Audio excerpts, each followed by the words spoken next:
Welcome to the Joy Hour podcast. Today in the studio is my daughter, and I am so excited, Shae, to have you in here. Welcome to the studio. It's great to be here. Been talking about doing this for a while, and it's easy to procrastinate and think tomorrow, but here we are. Yep. Doing this with no script. And before we get started, let's do what we do and put our phones in the Connect box. And at home, I've been using this box a lot more frequently. Thank you to Shae and my other children, but reminding me as a father to put my phone in the Connect box at my house so that I can be intentionally focused in conversation and all that we do. I've got a long ways to go, but I'm working on it. And I thank you and Clark and Carter for reminding me, put the phone in the box. So don't ever let up. I want to continue to use that box. But today, just excited, Shae, my 13-year-old daughter, to be in here. And I'm going to ask you some questions. And I'll start with, how old are you? I'm 13. 13, okay. And how old's your brothers? Carter's 16, and Clark is 9. Do you like having brothers? Most of the time. Yeah, most of the time. Well, I love that we can have this time together, and we'll dive into some real talk here in a minute, but I'm going to ask you a few other questions. A scale of 1 to 10, how excited are you about doing this episode? 10 being like, this is like better than Disneyland, the best thing ever, and a 1 is like, you'd rather not be here. Give it maybe like a 7 or an 8. Okay, good. Well, I'm glad you feel that way. I'm like a 10.5. And another question, I'm going to hand you this wonderful pillow. I would like you to pick a word on how you're feeling today. Not yesterday, but today. What's a word that jumps out to you? Well, I think the most obvious one is joyful, because this is the Joy Hour podcast. So That works. that'd probably be my choice. Awesome. Well, I'm joyful you're here. I was looking at this earlier, and a word that came out is inquisitive. And I think today that's where I am in a lot of areas of life, inquisitive, curious, interested about not just today, but kind of the rest of the year and just what's going on in my life and our life as a family. God is doing some amazing things, and we do a lot of things as a family and also with our extended family. We'll probably talk about Joy Hour a little bit today. And I had a great time last week. Yeah. And you're a big part of that. You've always been a big part of setting up and cleaning up. And there's a thing, too. What's it called where you put the drinks and you make them? What's that called? Sip Shack. The Sip Shack. And I still know a couple years ago when we started how you would zip around on your rollerblades and deliver drinks to people and Italian sodas and everything. And just as a father, that makes me feel very proud of the young lady that you're becoming. And I'm not going to cry today, don't worry. But so thankful for what's going on in our lives. And today I think jump into some questions just to get into some real talk real quick. You okay with that? Sure. Okay. So, what are your first thoughts when I say, sobriety? Well, I think I mostly first think of you just because of your journey and how that's probably the closest thing to a first-hand experience that I have. Mm-hmm. Does alcohol, is that kind of the first thing that comes to mind when the word sober, anywhere you're at, if the word sober is mentioned, what comes to mind? Alcohol and drugs, or just alcohol? Or Kind of just addiction in general, I guess. Yeah, okay, Yeah. Good. Because that's true. It can be multiple other things in life. For me, of course, I'm very open with my story about alcohol and drugs. Yeah. And I'll never forget you carpooling with me that time to celebrate recovery and us having some fun conversation about it, and being able to be open without, embarrassment or shame that I easily could carry from the past. It's been healing, I think. Let me ask you that. Would you have rather I got sober and never talked about it, or do you like that over the last 2 years I've been vocal in our family and brought it up in many conversations? What would you prefer? I think it's a good thing that you bring it up. I think it's able to help a lot of other people who go through the same thing. So, yeah, And God forbid that you ever go down that road, would you feel safe talking to me? definitely. Okay.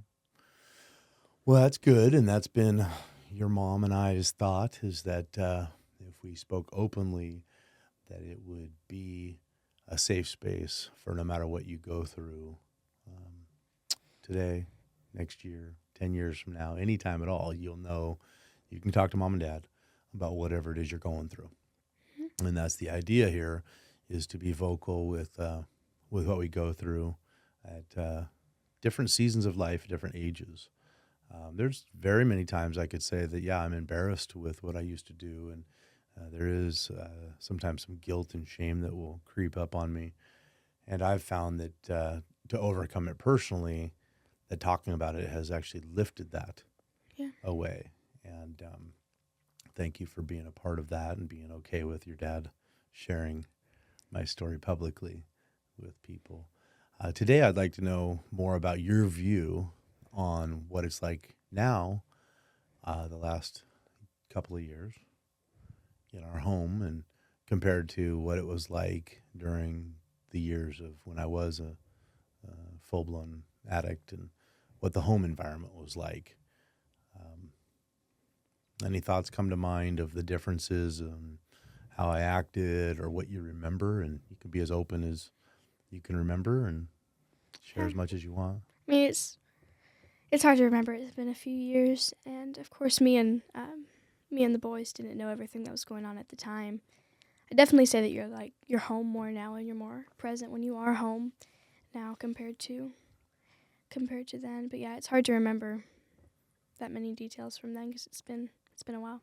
Yeah. Well, obviously, because I lived it and was very aware of it, I remember everything. And I do know there was many nights that I either didn't come home at all, or I came home late. And, mom thought I was working late when really I was doing things I shouldn't be, and tried to protect you from, being aware of that. And I think that at the time was the right thing to do. I can't imagine being in your shoes or being in her shoes, but nonetheless, it was definitely a hard time in life, where I do remember I'd come in, I might be upbeat and feeling happy, because alcohol can do that and drugs can do that. And then I would switch rapidly over to the kind of from the yellow side to the red side. It's a good example I just thought of here using the pillow, but alcohol in the beginning of the usage can usually make a person feel a lot more in the yellow. And then over the period of a few hours or a weekend, can definitely move into disgusted and angry and aggressive and annoyed and withdrawn and all these things. And so I feel like I spent a lot of years in the red, but I'm very thankful to be out of that. And it's been a good couple of years. It just keeps getting better. When you did go to Celebrate Recovery with me, what was your thoughts or experience on that? Are you talking about like back, like Celebrate Recovery at our church, or Just which? overall, like, what did you enjoy about it, or what did you learn? I know you've only sat in on a couple, but what's it about to you? I think the first thing that kind of caught my attention was the fact that it was very, very vague. It wasn't just specifically alcohol and drugs, so those are what people think of. But what we talk about a lot is the fact that it's for everybody, and how everybody does have something of some kind. I mean, if you look at the Celebrate Recovery, like the chart of the different things that it can help with, there's a lot of different things on there. There's, I mean, fear, anger, depression, anxiety, things that everybody struggles with. I feel like at some point in time, it covers all of it. And so I know sometimes whenever, like beforehand, I would think of Celebrate Recovery as only for, addicts. And I would think everybody who goes to Celebrate Recovery must have like serious issues. But it kind of made me realize that it really is for everybody. Mm-hmm. Speaking of some of those words, grief. I know I lost my dad. You lost your grandpa. That's a big part of any good sit-down 12-step program and small group share is to talk about how are you doing.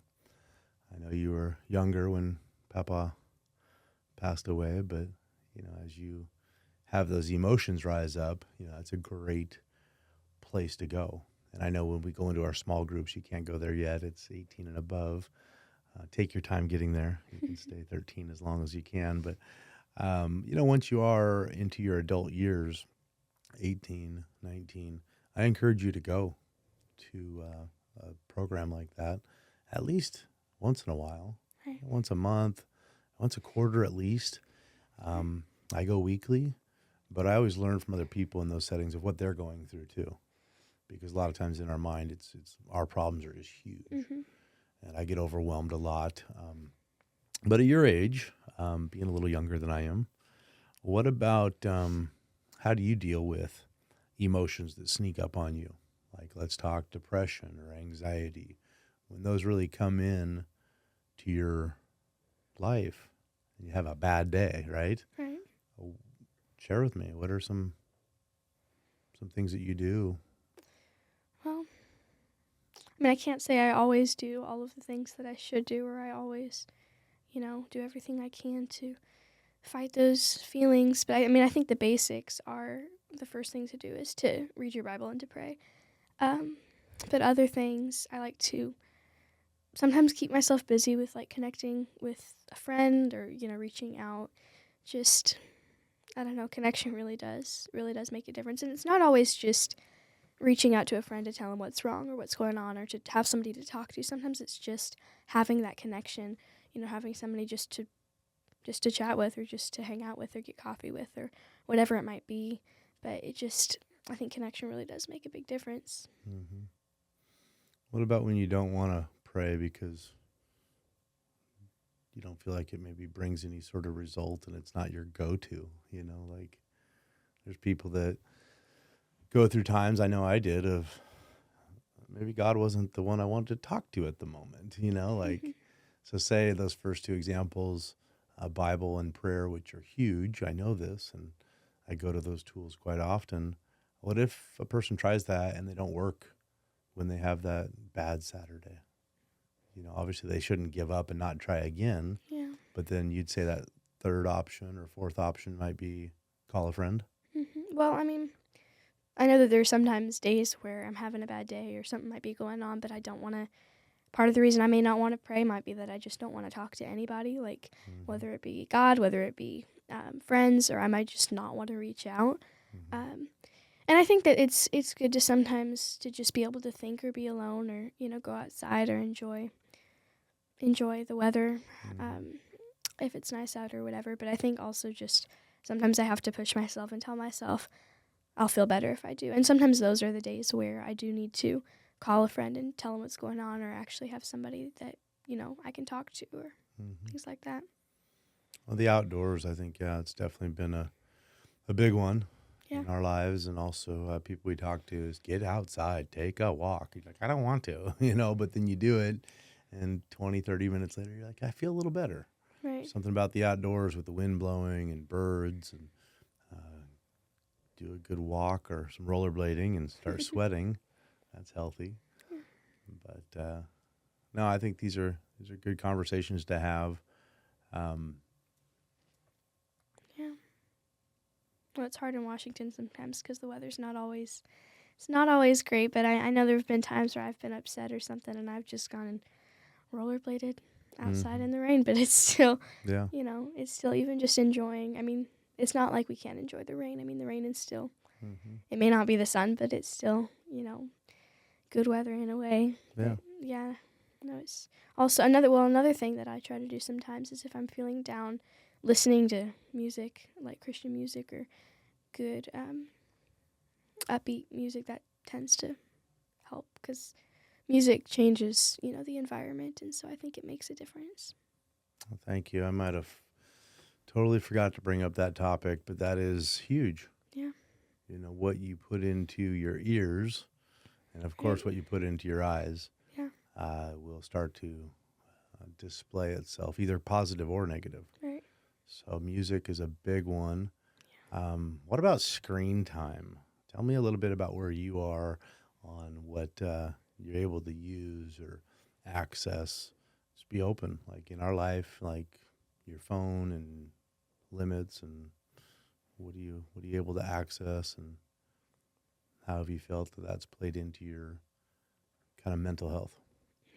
Well, it's hard because sometimes, I mean, I'm not one that tends to play video games and stuff as much as my brothers do. But I do like to, I do like to enjoy a good movie or, watch shows and stuff, and or even if it's just spending time on my phone or whatever it might be. But a lot of times that it tends to, it feels like it relaxes me. It kind of forget about everything else. But then at the same time, as soon as I stop and I get back to what I need to be doing, I realize, oh, I just wasted that much time, and then that stresses me out because I wasted time on that I could have been spending on other things. So I try to balance it to where, if I know that I need to spend an hour lunch break or half an hour or whatever it might be, then, just sticking to a time for me at least, because I know that it's easy for, to get carried away with those things. And especially I used to enjoy playing video games and stuff more than I do now. And, yeah. Mm-hmm. And do you have access to social media on your phone? No. Okay. Are you okay with that? Yeah. Good. I don't want you to have it for a long, long time.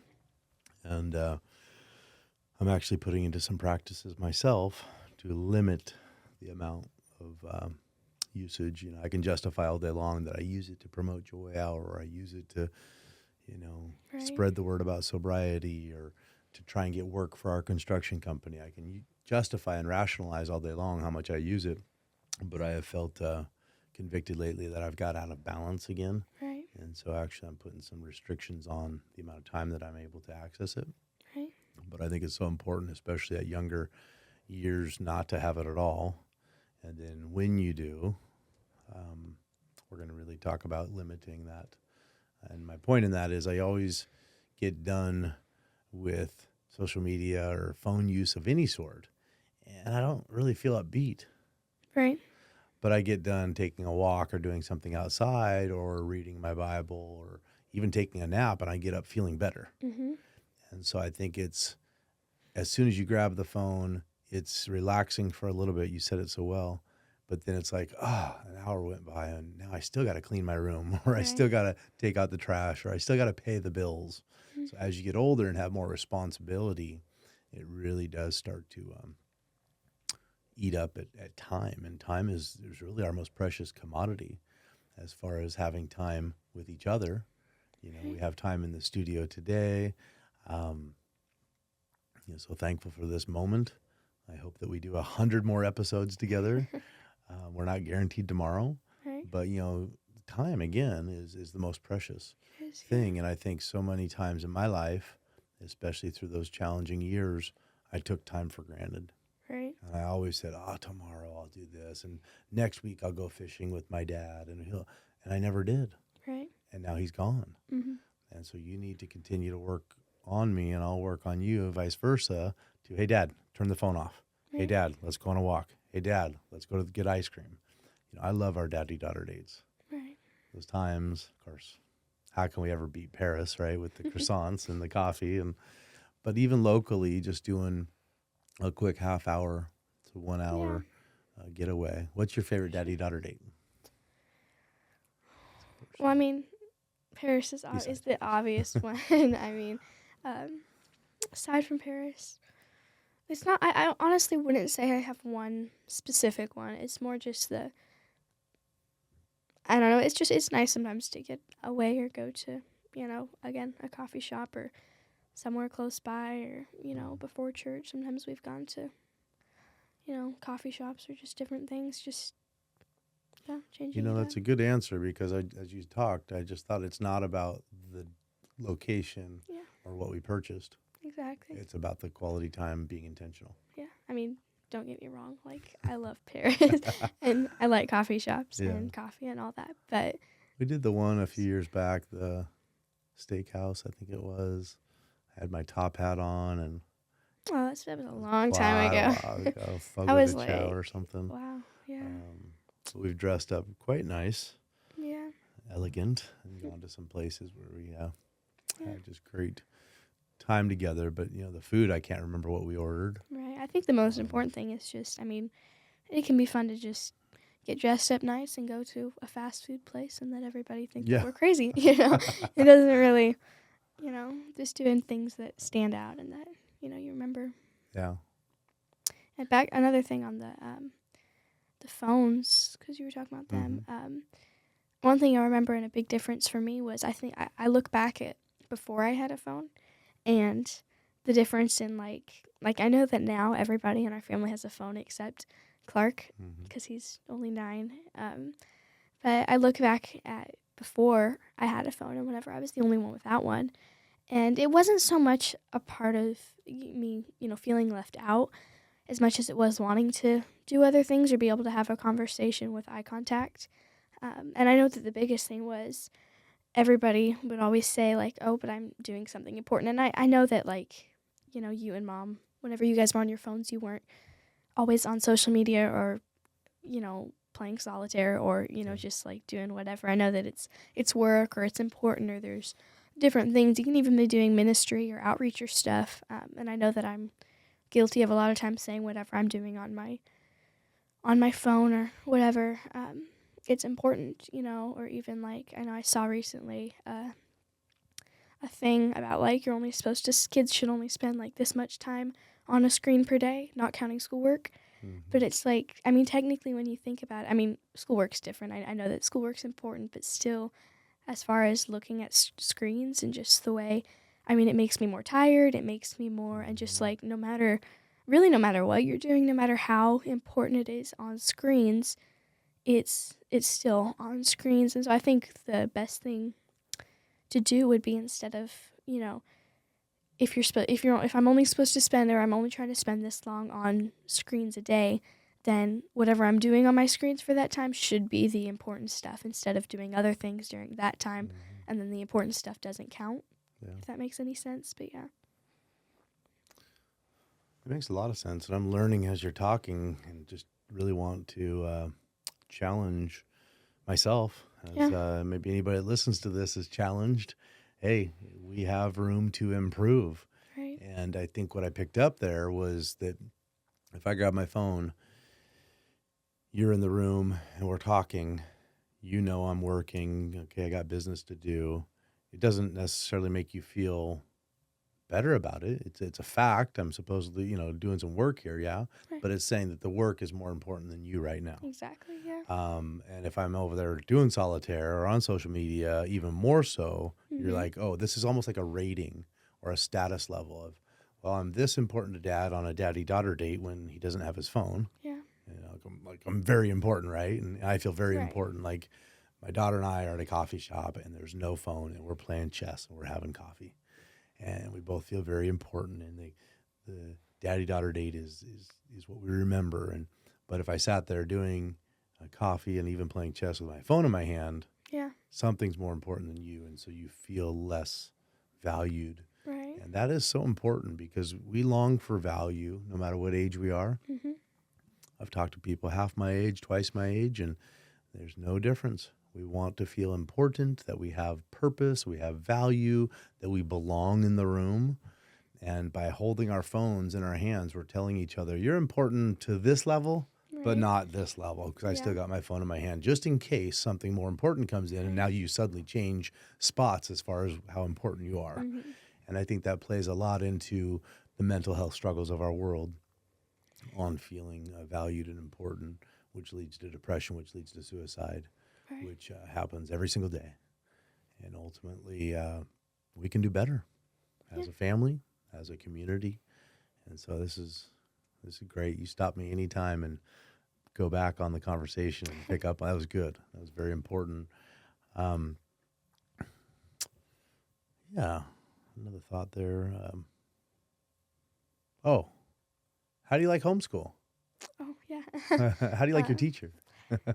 Yeah, I mean, I definitely am glad I homeschool. I think that there's certain luxuries that come along with homeschool because you can take off time when you want. You And can, come to the you studio in the middle know, of the day? exactly. I just stopped school today. But most importantly to me, I think it's it's just nice to be in a home environment and not always. I mean, it's more time at home, and it's not.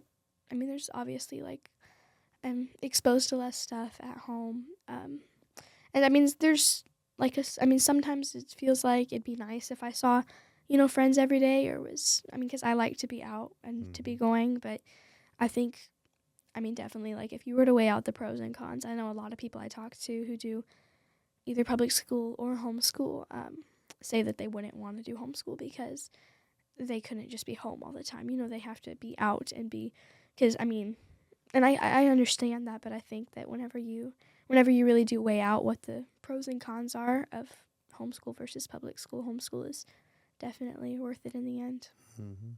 Yeah. And the curriculum, we're able to work it around us and, you know, what we're able to do and our schedule and yeah. Yeah. Do you know what 2 plus 2 is? 4. Okay, good. Know that one. Know your alphabet? Most of it. No, yeah, I do. Good. Then you're good. You're learning another language. Yeah, working on it slowly but surely. Yes. Which is what language? French. Of course. Of course. Gonna go back to Paris someday. I'm so thankful that Mom decided before any of you were born to go that route. Right. It's a big commitment. She's put a lot of hours into prepping and, of course, teaching. So thankful she had that vision to Right. do so. I personally am not involved. I do keep thinking I'm going to carve out a day to be home and do stuff with you, but I haven't been able to do that. But I'm glad that you do, and I'm very glad that we have multiple things going on during the week that Right. still get you and the boys a lot of social interaction. Yeah, for sure. So you're getting the education. Mm-hmm. When she does the tests with y'all, you always come in at or above the grades that you should be at. And I want to slow that down as much as possible. If you want to graduate when you're 30, that's fine. You can stay home with Dad and Mom, but you're right on track there in your education. I'm so thankful for that. But during the week, there are some other things, which I'd like you just to touch on, Yeah. that are very social interactive. Yeah. There's one that starts with a J. We used to do it weekly. We do it monthly now, but that's a good environment. It is. Yeah, talked on that a little bit, Joy Hour. There's another one, P7. I see you and quite a few kids every week. Tell me about that. P7's awesome. So my brother Carter, he decided a couple years back to start a P7 club, and typically they're done in public school, but there are a couple homeschool P7s, and so we decided we were going to start one, so I was going to help him out. So we basically, instead of inviting people at your school, we invited our neighbors, and it's like a Bible study for kids and teens and stuff, and so we have some of our neighbors and some of our neighbors' friends from school come weekly to our house, and we have snack, we play games, we do a lesson, and we kind of just hang out, and it's a lot of fun. Yeah. Yeah. From what I've observed, you have a good amount of time sitting there doing your lesson, and then you have a good amount of time being crazy. I've seen kids running all over the property, and like, who's that kid? Who's that kid? And I'm glad that you do that for them and for you as well. The volunteer side of all of us is so important, where we volunteer to host an event. Right. No money's exchanged, of course, because it's our ability to give back, and people do that for us, and we do that for people. Yeah. There's other things throughout the week that we get involved with. Of course, church twice a week. Yeah. It's always good to be around church family and constantly meeting new people there. The other one, of course, quizzing. You've always done a lot of hours and a lot of time with memorizing Bible and competing in Bible quizzing. You still like that? I do. Yeah. Yeah. How many verses last year total did you memorize? I'm not 1,000% sure. I want to say 400 and something, but I'm not quite sure. I might be less. Yeah. Not sure. But yeah, no, Clark, I know, learns a little over 200 a year. So I think we learn 400 or so. Always a different spot in the Bible. And the competitions are great. Going to Oregon, going to Spokane, going to Branson, Missouri. Right. But the connections you make there are so important. Just kind of putting a lot out there real quick about your life. And, I think that there's seasons of life where things change. Right. But I'm glad we're in a season right now where you're very active. You're very thankful. Right. I think you are for our life. There's always room for improvement. Like we talk about the ongoing distractions of phones and electronics, or we get out of balance and all of a sudden a month has gone by and we haven't done a family game night. Right. But I think it's being intentional, having conversations, and like we do at our house, call each other out. Yeah. Connect box. Hey, you need joy hour. You're out of balance. You're on your phone too much. You're on Amazon buying things too much. I think since Clark doesn't have a phone, he's like the police. And so he wants to make sure everybody has his phone in the box. And I mean, it's annoying at times, but it's also really helpful. So, yeah. Yeah. But you're at that age that's very, very important on, moving into being a young lady. I want you to feel completely safe. Like we talked about earlier, anything you want to talk about.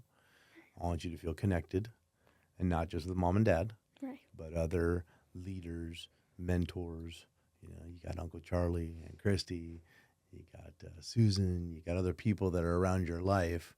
Of course, Mima. It's this guy named Cross that's incredible, and Jordy, and could go on and on. So many people that are really a big part of our healing when we need healing, of our mental health stability. If you think about it, back to connection. Like when you grab that phone, who do you call? Well, 6 months later, you grab the phone again, it might be a different person, and that's okay. But you keep these connections real by being real. Right. It's hard to help each other through challenging moments if we don't know anything about each other. Right. So what are some thoughts when I say challenging? Like anything you want to share as far as challenging moments? Anything come to mind as far as? Not specifically. I mean, kind of one thing that you were talking about is just the importance of having people to turn to, and having, friends and family and stuff that's there for you. The Bible says there's a verse about, whenever you fall down, is that you have somebody there to help you up, and that, the importance of friendship and having connection. Yeah. I think it's not if we fall down, it's when. When, yeah. And then normalizing those moments to where somebody doesn't get more guilt and shame laid on them, like, oh my goodness, how could you? Right? How could you drink alcohol? Or how could you have those type of thoughts? Or how could you do this or that? Right. That's not a safe environment, because people will clam up and not share any further. Right. If I'm going to be judged, I'm not going to share. Right. But if I feel safe, then I can tell you anything. Yeah. And if I'm your dad, which I am, you can tell me anything. Right. And that's part of why I've been so vocal with the things I've been through. Yeah. And would encourage families to do that. Any families that are listening, create a safe place. Get with each other, mom and dad first. Get on the same page, and then really sit down and have these conversations. And they go deeper. Obviously, today we're kind of touching the surface, but they can definitely go deeper into a lot of different areas. Get a feelings wheel, get a pillow, put it at your house, throw it at each other, have a pillow fight. Right. Hey, where are you at? How you doing today? There's all kinds of words here: judgmental, disapproving, disappointed, frustrated, aggressive, bitter, humiliated, disrespected. We want to be respected at all ages. Right. We want to be loved. We want to be valued. We want to feel like it's okay to be not okay. Right. And so, what are some thoughts that go through your mind just talking along these lines? You can ask me a question. Man, I'm not really sure. I think just what you were saying about, there being, a safe place and it all. Of course, the most important thing is at home, because if you feel like you have people you can turn to at home, I think that's the most important thing and the best thing and something that, we've been blessed with, or I've been blessed with at our home. But, yeah. Mm-hmm. No. And not everybody grows up in the same atmosphere. Right. So I'm thinking through, what a person might do in a home where it's not safe, or they don't have a dad or a mom to talk to. What's the next step? Like, how do you trust? How do you find that safe place? Right. And I don't have the exact answer for it, but I would encourage each person to search, ask God to bring somebody into their life that's a safe place to communicate, and just pray and, open that door a little bit, but be cautious. Right. People can hurt people a lot. Hurt people. And so whether it's a teacher or a ministry staff, just, pray about it, be careful, tiptoe into it, but find somebody that you can talk to and say, I'm having these thoughts. Right. And as embarrassing as they might be, if they're down the road of depression or suicide, or, my life's got no point, why am I even here, questioning life in some sort of capacity, it's very important to, as fast as possible, find a counselor. I believe in counseling and therapy. I never used to, because I was fine. I was Tom. I didn't need any help. Are you kidding? Pay somebody to talk to me? That seemed ridiculous. And then I finally started doing that, and it's really helped my life. Yeah. Do you believe in counselors? Yeah. I know one. I know a good one. You know a good one? Yeah. I know a couple good ones. But I should say believe not in counselors, but believe in the importance of counseling. Right. Coaching, is another one. But, it's a big population out there, and not everybody, especially at a young age, has the opportunity to change their environment right away.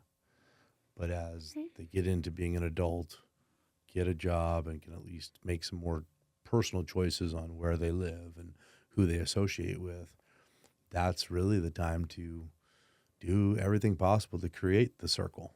Right. And if it's one person, great. You make a circle with two people. You kind of go like that. Or if it's four people, but create a circle by being yourself in an environment you can be yourself.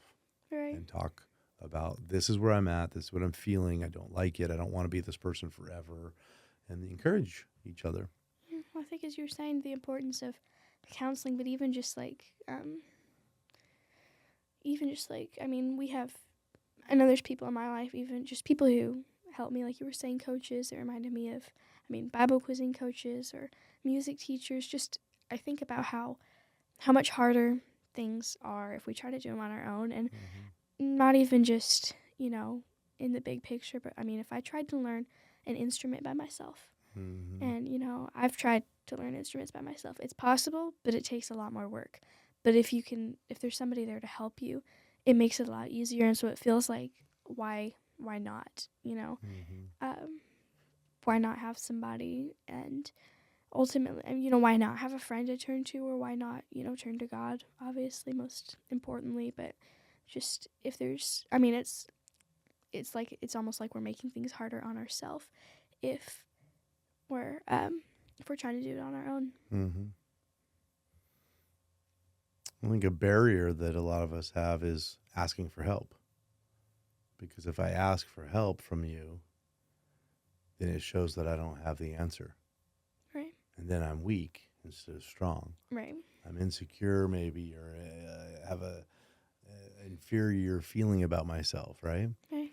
And I think in your generation, even more so, because instead of asking somebody, who else can you ask? Mm-hmm. Siri, Alexa, the internet, YouTube, right? Right. So there tends to be a pressure for people to ask electronics for the answer.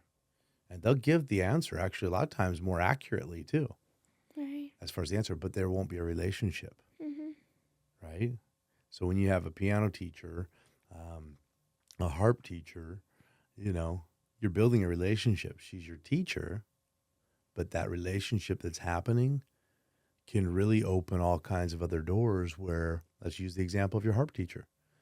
She's given you lessons on harp, but she's also invited you to play at public settings, right? Right.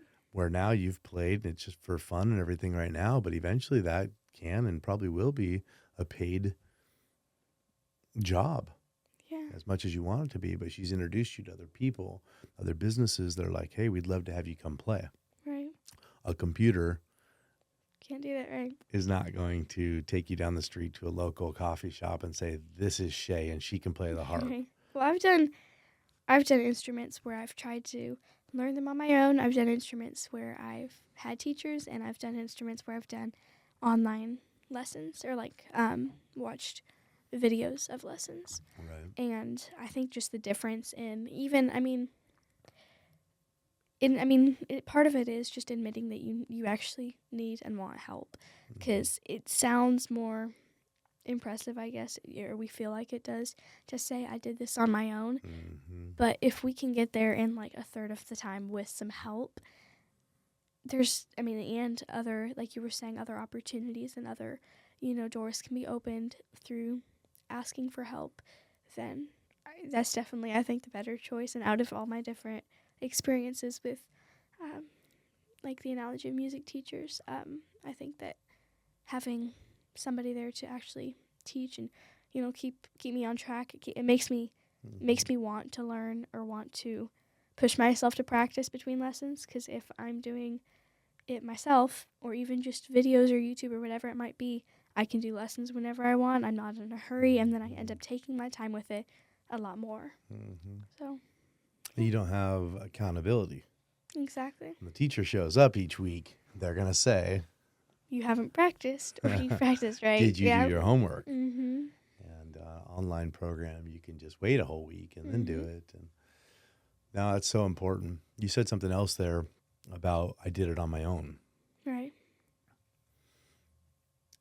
And I think there's a lot of people that have misled the next generation by implying that's a good thing. The self-made millionaire, the I did it on my own. I pulled myself up by my bootstraps. Right. I came from nothing and now I'm something. And Well, it's natural, I think, to feel like that is something more than if you say, I did it, but I needed help. But admitting that we need help can actually help us. Just admitting it. But yeah, no, definitely, I think trying to do everything on our own never works. And it's a dead-end road. it is, yeah. And people say, if somebody says that they did everything in their life on their own, if you really ask them if they've ever had, if they're a musician, if they ever had a music teacher, if they ever, even just, got tips on what to do, or if, whatever it might be, millionaires typically don't make all that money, I'm assuming, with just figuring it out as they go. I think that getting advice and seeking wisdom is probably what majority of them did, and they probably had mentors or people to, guide them or counsel them. But yeah. Yeah. And there might be some that have reached that status as far as finances. And how much more work did it take? Yeah. And then how successful was it really? How many relationships did they miss out on? right? Yeah. And is money success? No. Yeah. If you really break it down, of course money's not success. Mm-hmm. Is it nice to have? Yeah, sure. We all work hard for it in our own different ways. But if you've not built any relationships along the way and you get to the end of that road, no matter if it's 1 million or 100 million, you're at the end of the road by yourself. Right. You did it by yourself. You did it all alone and you got there. And what a sad road to go down to find Right. out, oops, I focus so much on finances that I have so many regrets that I can't. And then it's too late because, again, time's our most precious commodity Right. to capture. And so I think building those relationships, asking for help, having a teacher to teach you different things in life is so important. Right. I'm glad that you're capturing that at a young age and always be willing to ask for help. Some of the best things in my life are when I finally started asking for help. Mm-hmm.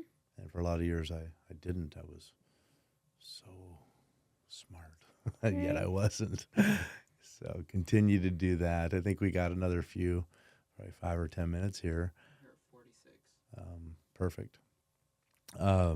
Other thoughts that you have to chat? This is fun, and I want to do a lot of these episodes. Create a series, maybe a daddy-daughter, or dad-daughter, I guess they call me now. But yeah, going down the road on other ones of topics. I think today we've covered a lot of things, but yeah. If you think of any other thoughts, let me know. Do you have any other questions? I'll come up with another question or two. But back to finish out that doing it alone. When we do go to Joy Hour, you've seen how many people jump in. A lot of people, a lot of teamwork. You've been one of them every time, and from the setup to the cleanup to the teardown. But don't you think that that's a lot of why it's successful? Right. Is because everybody does a different task, and it's a community. Yeah. I mean, even the team, everybody knows each other. You know, Right. It's not like these are the people that do this, these are the people that do this, and then it all gets done somehow. It's more that everybody works together Right. to see that it's all done. And it's not about any one person. Exactly. And I think, like, if you broke it down into man hours, minutes that it took to set up, 10 people take an hour, well, that's 10 hours. So that means one person could do it in 10 hours by themselves. But would it be the same result? No. It would be Shae did all this. Right. Tom did all this, right? Right. It would be very empty. And I think that's how life is meant to be, is our world needs more community. But to have community, it takes being, asking for help and saying, I need you. Hey, can you help do this? Can you bring this? Can you set this up? Can you help me carry this? And not being a whole bunch of individual islands that are coexisting, but being one land mass and working together. So work together in your family, in your community, do volunteer work, get a part of a church, get a part of different things in the community that really are about serving each other. And then normally the people that go home from Joy Hour that probably are the most joyful are the ones that did some work, Right. Yeah. And more and more we have opportunities like that there. But whatever community you are, find an atmosphere to serve. Right. Service work is so important. I mentioned it a few times, but J-O-Y, joy, stands for Jesus. Gonna have to remind me. Yeah, stands for a lot of things. Jesus, others, and yourself. Yeah. At least that's a thing I always think of. And when we have it in that order, Right. life goes good. But if I put, it's all about Shae first, it's out of order, right? Right. Tom's the priority. It's out of order. But I'm glad you're catching this at a young age. Don't ever, let up. Don't ever lose the sight of that. You go to college, get involved. Right. Mop the floors, set up some chairs, put some things away, Yeah. come early, stay late, help I can't imagine not being involved. I mean, we do so many things, and I think we've just kind of, because you and Mom are always, Mom's led the music for our church, and you do Joy Hour and things. I think we've just been raised with that knowledge and that just understanding that we do what we can, and being involved in, things like P7 or Joy Hour, church, or music or whatever it might be. It also does, like you were talking about earlier, how a lot of people, I read something recently how I have no idea. It was in some city, might have been San Francisco, somewhere, where there were a lot of crimes going on by like young teenagers, and how a lot of the how a lot of the teenagers that were interviewed said that the only reason that they even did it was to feel like they had a place and to feel like they had something. But even if it is being involved in community service or in some kind of, that still makes you feel like you have a purpose. You know, if I can't just not do anything and not communicate with people for weeks because there's things that I do regularly that, sometimes it's easy to look at it as work, but really when it comes down to it, it gives me a purpose and it gives me, something to do. I'm glad you said that word. We're all longing for purpose. Right. I'm 46 years old, and I feel like I do right now identify with a lot of my purpose, but I don't feel it's fully developed yet. I feel like God's still got some things in store on my life. But to have purpose is so important for everyone out there. Find an ability to serve, and you will start to hear God's voice more as far as clarifying what your purpose is. And you do have a purpose. You are loved. You are important. You do have a lot of value. Turn off the devices and turn on the conversations like this, the eye contact, letting people speak into your life. You repeat it and speak into other people's lives. Life is short, and it goes by really quick. The older you get, the faster it goes. And so be intentional, be focused. But I don't know of any other way than to get involved in a community atmosphere, a church atmosphere, and offer to do the things that they're not fun. Taking out the garbage and the bag explodes and there's nasty stuff all over your clothes. You're like, never taking the garbage out again. Those kids you can complain about different things and clean up and all that. But ultimately, like, what did Jesus do when he came to earth? He served, just served other people. It wasn't about him. It's not supposed to be about us. If we all served each other in the community, we'd go to bed at night going, I did something with purpose. Right. And that's such an important thing never to lose sight of, is there's nothing on this earth that's going to make us feel the joy that when we do service work for other people and it gets us outside of our own selves. And yeah, we need our days to chill and relax and take a vacation and take care of ourselves. That's important. But at least find those opportunities to do it. I feel like it's really easy to put ourselves first because in the long run, it is our life, and so we think about it like it all belongs to us or that all of our time is ours, or it's easy to think about it that way just because we are, obviously we are us, so, it's our life, and so we think of it as, we always put ourselves first. It's easy, what do I want? Exactly, it's really easy to do, and there's, again, like you were saying, there's times to put, care about ourselves or to do, I love to do what I want to do sometimes, I like to bake or to rollerblade or just to do what I want to do, but sometimes the time I could be spending doing all of the things I enjoy, I could be spending on, helping somebody who really needs it. Make a card for somebody. Right. I remember whenever I was younger. If you're going to use the phone anyhow, send a positive, upbeat text to somebody. Be encouraging, constantly be encouraging to others. Another thought is what to look forward to tomorrow. Yeah. And I know growing up, you've been very good at what are we doing tomorrow? What are we doing tomorrow, right? And that's normal. Like when I have a day that's coming up that I'm just like, oh, it's just another blah day. I feel the same thing. Like it's another blah day. I'm going to go punch the clock. I'm going to go to work. Looking forward to the next thing. Right. So I think get a calendar and write down things in advance. Say on this Saturday, I have an opportunity to go do this. Right. Or on this Sunday, I can take this extra hour and I can intentionally make a card for somebody, even if you can't leave the house. Get out the old-fashioned color crayons or colored pens and make a beautiful card for somebody you love and hand it to them. It's way more valuable than just a text. And it takes some time and some creativity, but you do things like that at least once a week. It gives you something to look forward to. So whether it's, bigger and it's, doing the sip shack and 200 people in the building at a joy hour, that's awesome.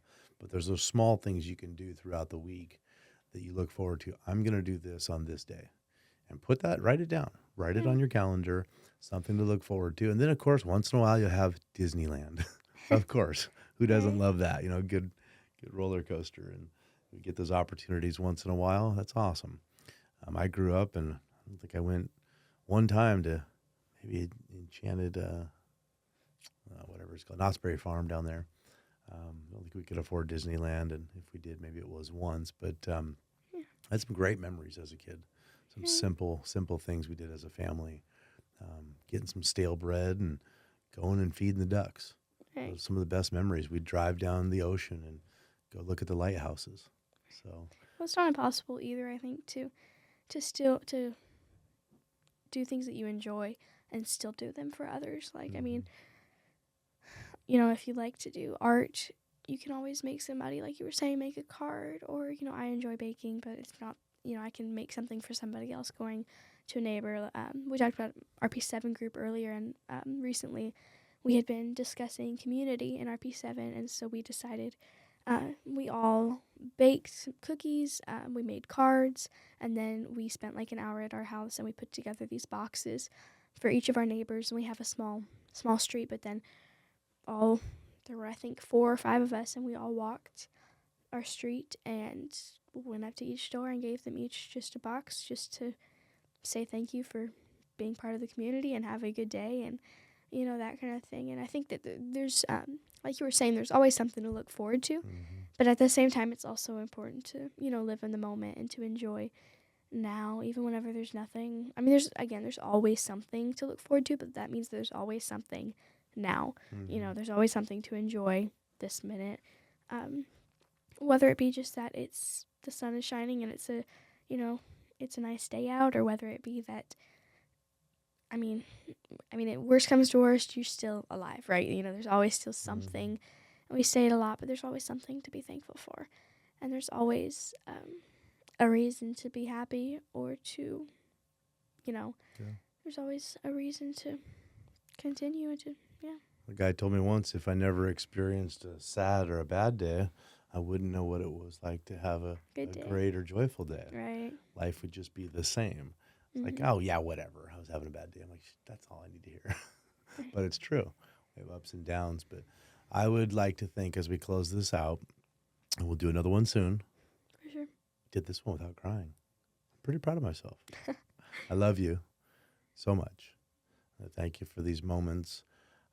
I hope that as a dad, I can always help change the way you feel on the days you need it.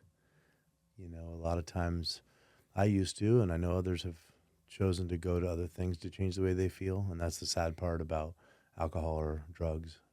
They will change the way you feel temporarily, and then they'll make it a lot worse. So never go down that road. Right. If you ever did, you can talk to me. But I hope that as a father, I change the way you feel each and every day. And well, you said something once too, about how often we go to our phones whenever we can't change our circumstances, we go to stuff that we can control. And I think even the little things, I mean, we all go to things we shouldn't at times, even if it is just the phone. Yeah. I love you. Love you too. Thanks for being on the Joy Hour podcast. Thanks for having me. See you soon. Thank you so much for watching today's episode on the Joy Hour podcast. Don't forget to check out some of our other episodes for more powerful discussions. Want to keep up with new episodes? Be sure to subscribe. And as always, we'd appreciate it if you like, share, and comment your favorite part of this episode right down below.